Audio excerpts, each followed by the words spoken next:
What's going on, moms and dads? Lorcana. It's 11 o'clock at night on Monday evening. I'm doing this quick fire.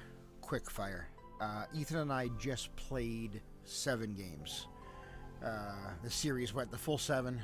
It's back and forth. Literally, he won, I won, he won, I won. Then I got up 1, and then he got the last 3. It was good.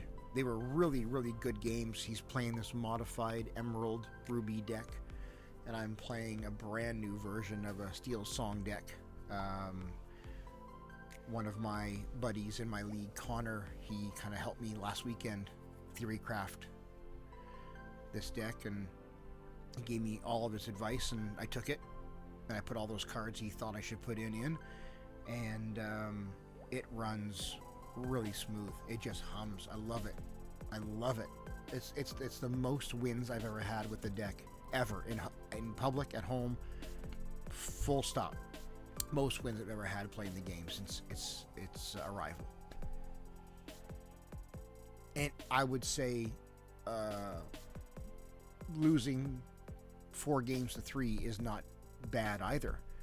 I mean, that's not the record I would want if I was playing in a real tournament. But, I mean, for sake of our 7-game series that we do every couple nights here, it's always back and forth. Of the 3 or 4 we've done, I've won 1 series. Ethan's won 3. So it's good. I mean, I'm having a lot of fun with it, and I'm more engaged with the deck. I'm more willing to learn how to play it better. Because I'm doing better with it, it's moving me and motivating me to do it, you know? And I feel like I'm becoming a better player. The guys in my league, we play with 6-7 people in our group, and they're saying, hey, like you're playing better, like you are visibly becoming a better player. So this is great. This is perfect. I should not be making this video, and I should stop there. That's what happened. Good night. We'll see you on Friday. No. I've texted all my friends. I've gabbed in my chat groups. I told everybody from this episode is post wine crew. And I've been talking about this for an hour and a half, and here I am now again talking about it again. Even when I lost, it felt like fucking shit. Absolutely fucking shit. Do not sleep on this Emerald Ruby deck, moms and dads. This thing sucks. It sucks. I'm looking for songs my opening hand. Every opening hand, Ethan gets his card. Uncommon card, which I feel personally offended by the rarity of this card. I feel this card should have been a rare card. It's Ursula card. It's a 2-cost Ursula. She can look at my hand, opening hand, or whatever it's played. Look at my hand, discard a song. Very thematic. Ariel losing her voice to Ursula. I get it. But fuck! Is it annoying when you're trying to play songs and this fucking deck has 4 of them in it?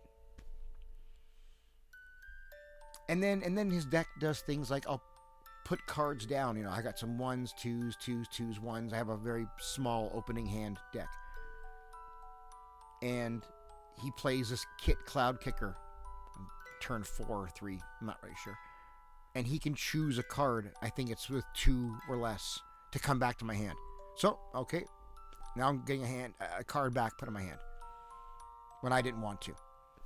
I'd almost rather him banish it than give it back to me. It's the principle thing. I think out of spite, this giving it back to me. Spite. I'd prefer it being banished. Anyway. Then he has a Lady Tremaine card.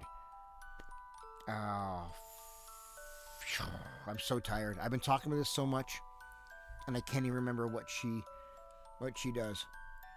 I knew it was Ursula, It's Kit Cloud Kicker, Lady Tremaine, the big one. She does something super annoying, and I can't for the life of me fucking remember what it is. I'm so wound up still, moms and dads. Aladdin Street Rat. Just because you play him, you lose a lore. Just like that. And I think that's the one where you lose it and he gets it. So he's literally stealing from you. My own child. Then he shifts a big Aladdin. And if that Aladdin challenges, he gets to take 2 lore. From you, again. So in a situation, again, all this is situational. It's all context sensitive. I get it. Stars have to align for certain things to happen, but, for the most part, all these things happen all the time. Fucking all the time to me, and I don't know why. But you could put the small one down and then shift the big one on top, and in back-to-back turns, you've now literally screwed me out of three lore. And I love my deck. I just feel like it's a slower moving deck. It takes a little while to get out there. I'm really relying on lanterns. I have 4 of them in the deck. I'm relying on at least 3 of them, really, to come out. I rarely see 3. 2 if I'm lucky. One Heart of Atlantis I have in there as well. But I'm lucky if I see 3. And I'm relying on those because I have Sad Beast, and I have Tinkerbell, and I have these, Rockstar Stitch, Surfer Stitch, 7 cards, 6 cards, 5 cards.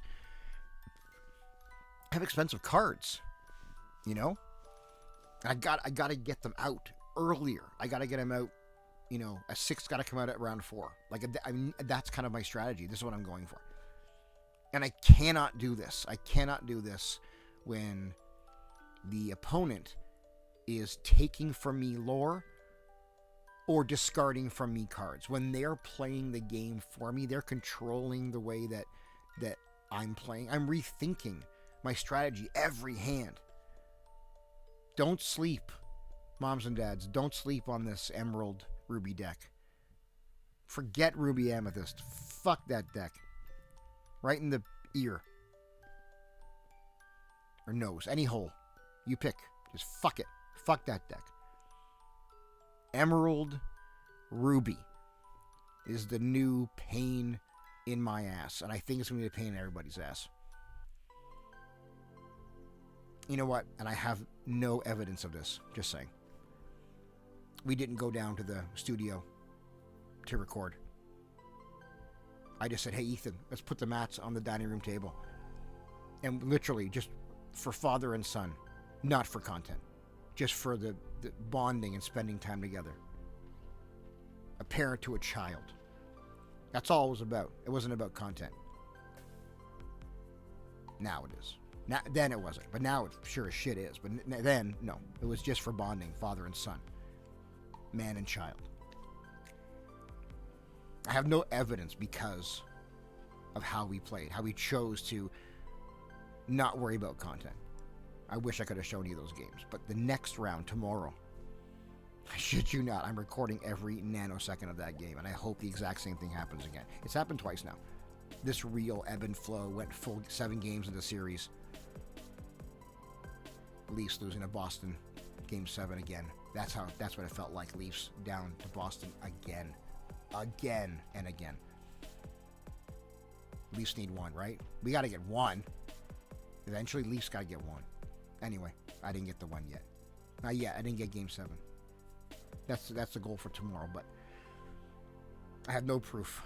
It was wonderful. It was so nice just to set up on the dining room table. Clear the dishes after dinner and just get out there and play. It was awesome. So it was a lot of fun. But man, oh man, does it feel bad to lose when I feel like I'm not in control of the game. When the game is being controlled for me by on-play actions and that kind of thing. It's really frustrating. I gotta figure out a way to get around it. I know every deck cannot combat every other deck. I get it. This deck is best suited for that deck, and you better hope that in the matchup you don't get this deck. I totally understand. But I wish there was some thing I could do. I'm hoping with the new Ursula's Return set, I saw some really cool songs. I saw that new Cinderella, the singer sing with us or sing with me 9, whatever she is. She can sing 9 cost songs. Like there's some things I think are gonna really just pepper the deck that I have. So I'll wait till Friday. I pre-ordered my booster boxes, so I'll have stuff for our live show on Instagram this Friday, 9 p.m. Eastern. This episode is post wine and it shows. Myself, Lorcana Mama, Quest for Lore, TCG, Moments, Nick, Natalia, Mary, myself, and Karma is going to be on this week. It's going to be a good one. It's going to be a lot of fun. But hopefully if everybody gets some inventory, some product, then we're going to do a little bit of a pack crack. Because it's a big day for a Parent's Guide to Lorcana. New episode comes out. We're doing a tour of the studio, tour of this room, tour of this space. We're doing our live show on Instagram. And set 4. I keep saying set 5. I've lost my mind. Set 4. Ursula's Return comes out. So it's a big Friday. It's a big May 17th. And hopefully opening some product and maybe the luck of the live stream, streaming on the day of the release. Maybe one of us, myself, Mary, Nick, or Nat, or Karma, will pull it enchanted. That'd be so awesome. So, thanks for letting me rant. Even though the losses were frustrating, the wins were exhilarating, and it balanced out. I had a great time, and it had nothing to do with content. It was awesome. It was just father and son having a great time. So, thanks again for hanging out. We'll see you Friday afternoon. We'll see you Friday evening at 9 p.m. Eastern, Instagram Live, and we'll see you real soon.